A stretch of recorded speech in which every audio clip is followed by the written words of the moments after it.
Isso, vamos lá então, novamente no ar, falando ainda sobre a carta de Paulo aos Efésios. Nós estamos, gente, em Efésios capítulo 4 e falamos muito nos últimos dias sobre o plano de Deus em formar a sua comunidade, que é a Igreja de Jesus Cristo. Falamos sobre aquele que doa dons para que essa comunidade seja edificada, e quem faz isso é Jesus. Aí falamos sobre os dons mesmo, falamos ali no capítulo 4, versículo 11. Nós estamos no 4, começamos no 1, né, gente? É coisa demais para a gente lembrar tudo aqui. Mas o assunto, na sequência do registro de Paulo, de uma das listas que ele apresenta no Novo Testamento, que são apresentadas no Novo Testamento como lista de dons, não é? Lembra disso? Deus deu alguns para apóstolos, profetas, pastores e mestres, com vistas evangelistas, com vistas ao aperfeiçoamento dos santos. Então, é sobre isso que nós vamos falar agora. Qual é o objetivo dos dons dados por Deus à igreja? Para que servem os dons? Vamos lá. Não quero antecipar nada, mas o próprio versículo 12 já nos ensina qual é o objetivo dos dons, qual o propósito dos dons dados à igreja. Olha lá. Com o fim de preparar os santos para a obra do ministério, para que o corpo de Cristo seja edificado. Ou, versão Almeida, revista atualizada, com vistas ao aperfeiçoamento dos santos para o desempenho do seu serviço para a edificação do corpo de Cristo. Paulo já diz para que servem os dons. Muitas vezes nós não prestamos atenção nisso, mas os dons servem para edificação desse corpo, dessa comunidade. Então pense comigo como o plano de Deus é perfeito. Deus nos une, porque Ele nos resgata das trevas e Ele nos abençoa com a salvação. O seu Espírito vem morar em nós, não é? Somos habitação e casa de Deus, e nós nos unimos porque queremos viver a nossa espiritualidade juntos. E aí que são formadas as igrejas locais, não é? Daí que vem as comunidades. O jeito de pensar é igual, a forma de pensar o evangelho é igual, vamos andar junto. Pronto. Dentro desse movimento, quando ele acontece, as pessoas não perdem a sua individualidade. Nós falamos isso na última live. Há uma comunidade, mas há nesta comunidade diversidade, porque eu não sou igual a você. E Deus, misericordiosamente, derrama sobre essa diversidade dons. E esses dons são distintos. Por isso, como eu disse, nós temos várias listas de dons no Novo Testamento. Falamos uma delas aqui, que é essa que citei agora há pouco, a partir do versículo 11. Mas existem outras. Nessa diversidade, eu recebo um dom. Você recebe outro. Nosso amigo recebe outro. Nossa amiga recebe outro. Agora veja que coisa incrível. Se eu entender que essa diversidade ela é o caminho que Deus propõe, para que a igreja seja como é, e que através dessa diversidade o corpo é feito, assim nós somos edificados uns aos outros, porque o dom que me foi dado é dom, não é meu, é dom, Deus me deu, Deus me emprestou, melhor dizendo, eu usarei para que você seja edificado. É o que a gente está fazendo aqui. Estou trabalhando aqui com vistas ao aperfeiçoamento dos santos. É esse o trabalho dessa live, não é? Levar até você o conhecimento bíblico, não é? Trazer um fortalecimento diante da palavra e essa coisa toda, para que você seja edificado. E você, de alguma maneira, pode ser, e espero que seja, esse instrumento de Deus na vida de outros, inclusive na minha, essa troca em que um abençoa o outro abençoa um com um dom que Deus deu, isso é a dinâmica do corpo. Essa é uma dinâmica que muitas vezes a gente quer controlar. né? Os pastores gostam, os líderes gostam, vamos controlar quem é do dom tal aqui, quem é do dom tal ali, e separa, e administra, e impõe barreiras, não pode isso, não pode aquilo, pode isso, não pode aquilo. Claro que é uma ordem, claro que há necessidade de organizar as coisas, por isso que você tem na comunidade uma liderança, por isso que você tem pessoas que são também colocadas sobre elas o dom da liderança para que coordenem as coisas. Mas eu não posso deixar escapar nunca o entendimento de que nessa... Olha aqui, estou fazendo aspas, é que eu estou pequenininho na tela, né? Essa bagunça dos dons diversos, ela é santa, é uma bagunça santa. Nesse movimento todo Deus edifica, porque isso não tem controle do homem. É o irmão que é dotado do dom de evangelismo e que está falando do amor de Deus para as pessoas que estão longe da comunidade. E quando ele chega na igreja, ele é edificado pelo dom de quem sobe lá para cantar. Aí depois ele vai para um aconselhamento com alguém que tem a capacidade de ser esclarecedor da palavra. Sabe, essa coisa que a gente não mede, que a gente não entende, mas que acontece. Essa diversidade é incrível e ela tem como objetivo a edificação, a minha e a sua edificação. É aperfeiçoamento dos santos. Todos recebem dons. Sim, todos recebem dons. Alguns dons, eles são aqueles que evidenciam mais as pessoas.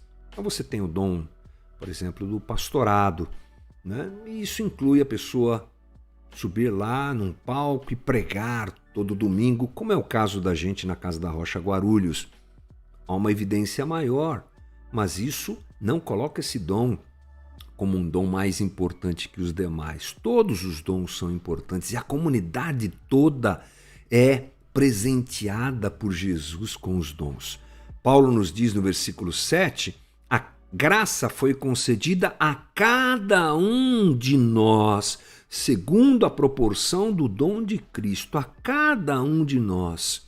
E são aperfeiçoados para o exercício da comunidade. Na comunidade, olha que coisa interessante. Eu recebo o dom, ele me é emprestado por Jesus, digamos assim de novo, e eu vou aprendendo também a utilizar melhor esse dom, vou me capacitando nesse dom, vou desenvolvendo esse dom e ele é usado dentro da comunidade. É uma coisa linda. A palavra usada por Paulo é a palavra catartismos, que quer dizer capacitação, aperfeiçoamento, consertar osso quebrado. A palavra tem a ver com isso, aperfeiçoar o que está deficiente na fé, é isso. Nós precisamos disso como fundamento para o nosso amadurecimento, né? Por quê? Porque é um processo de transformação das pessoas que não para nunca a partir da sua conversão.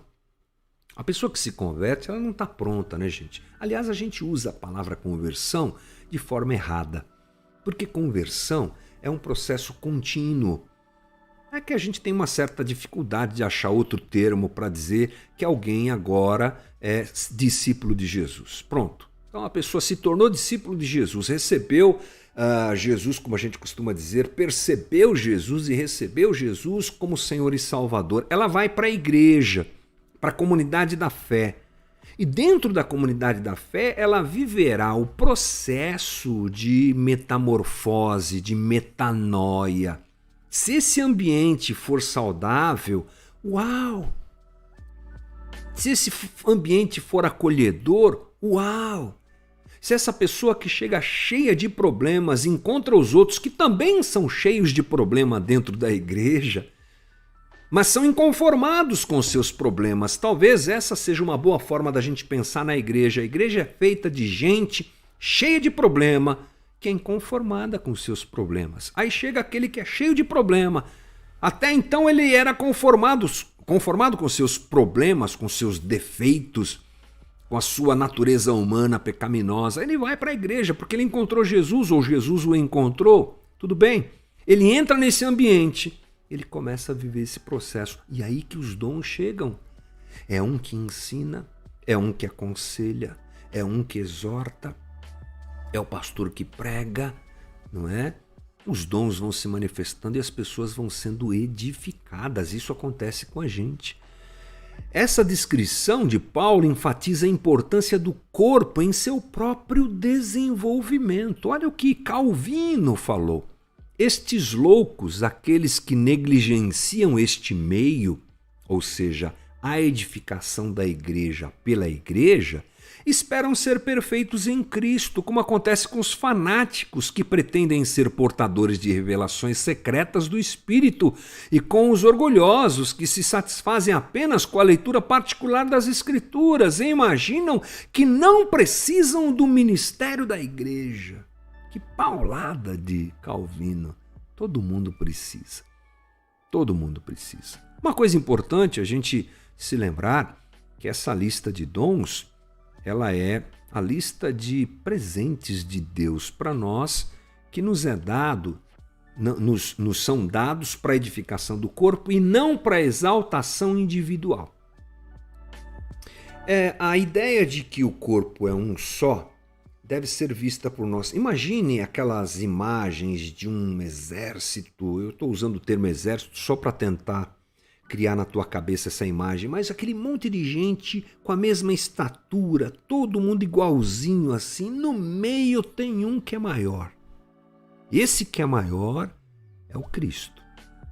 Ele é a cabeça ou o cabeça. Os outros, pastores, mestres, evangelistas, todo mundo é igual. Profeta, que tem dom de curar, que tem dom de falar em línguas, o outro que tem dom de traduzir as línguas. Seja lá qual for, está nessa escala de igualdade. E ninguém é maior do que ninguém, porque na verdade todo mundo é servo. Na igreja, a régua sempre é por baixo. Na igreja, a régua sempre é por baixo. Com quem que eu quero parecer? Com o maior? Não, porque aquele que quiser ser maior, seja menor. Então a régua é sempre para baixo. É o mais humilde, é o mais simples, é o mais tranquilo, é o mais arrependido. Então a gente olha com outro olhar que não é o olhar da sociedade. John Stott diz, portanto, o propósito imediato de Cristo em dar pastores e mestres à sua igreja é, através do ministério da palavra exercido por eles, equipar todo o seu povo, ou todos do seu povo, para os mais variados ministérios. E o propósito final disso é edificar o seu corpo, a igreja. Pois é claro que a maneira pela qual o corpo inteiro cresce é através do uso por todos os membros dos dons que Deus lhes deu. Não tem ninguém superior a ninguém. Isso é uma grande bobagem. Isso é a ideia de homens entrando dentro da igreja. Há uma liderança? Sem dúvida, mas é uma liderança servil. Mas e quando a gente tem que exortar alguém? A gente exorta para se sentir superior à pessoa? Não, em amor. Uma coisa não tem nada a ver com outra. Tudo tem a ver com serviço, com amor agape, o amor sacrificial de entrega pelo outro. E quanto mais capacitação a gente tem de Deus, mais misericordiosamente a gente vai desenvolvendo esse dom, mais responsabilidade a gente tem para com as pessoas que Deus vai colocando junto com a gente. Todos os dons são um chamado ao serviço. O dom não coloca ninguém em superioridade, mas me coloca em serviço, de joelhos para servir ao outro. Esse é o verdadeiro altruísmo. Lucas descreve a passagem em que Jesus lava os pés dos discípulos. Aquilo ali é essa ideia que expressa na prática. O próprio Cristo, o anfitrião da refeição, está ali, pelas regras de etiqueta da época, o servo mais simples é que lavava o pé de todo mundo. Mas ele, o Cristo, o anfitrião da festa, abdica da sua superioridade como o fez, encarnando como homem entre nós. E ele lava os pés dos discípulos. Quanto maior a capacidade dada por Deus, maior a responsabilidade com a igreja. Os dons não são para me fazer superior, aproveitador, explorador. Quem faz isso vai prestar contas a Deus, não tenha dúvida disso. Então que Deus mantenha o nosso coração bem tranquilinho, para a gente nunca se esquecer que os dons que temos têm como objetivo ser instrumentos de Deus à comunidade. Uma das coisas que aconteceu com a gente, eu já contei isso aqui algumas vezes, mas sempre me vem a ideia de que a gente deve falar sobre isso. E eu falar sobre isso tem a única intenção de trazer uma situação concreta do que cremos. Não para nossa exaltação, mas para a própria comunidade, né? A maior parte de vocês sabem que nós, a Casa da Rocha Guarulhos, aliás, a Casa da Rocha, incluindo aqui meus amigos Zé Bruno, Jorge, Marcelo, começou quando nós nos desligamos de uma igreja neopentecostal, onde infelizmente a ideia de superioridade e de hierarquização é absoluta. Esse modelo trabalha assim. Quando começamos a casa, entendemos que as coisas não funcionam assim. E a primeira coisa que fizemos foi abandonar a exigência de que fôssemos chamados de qualquer título. Acho isso uma bobagem, né? A gente trata as pessoas com respeito e tem gente que gosta de me chamar de pastor, fica à vontade. Mas tem gente que me chama de mito e fica à vontade também, não é? Não me sinto ofendido e menosprezado por isso de forma nenhuma. Se for o teu gosto, escolha um jeito de me chamar e fale assim comigo do jeito que você quiser. É assim que a gente entende. E outra coisa que fizemos foi tirar as cadeiras do palco.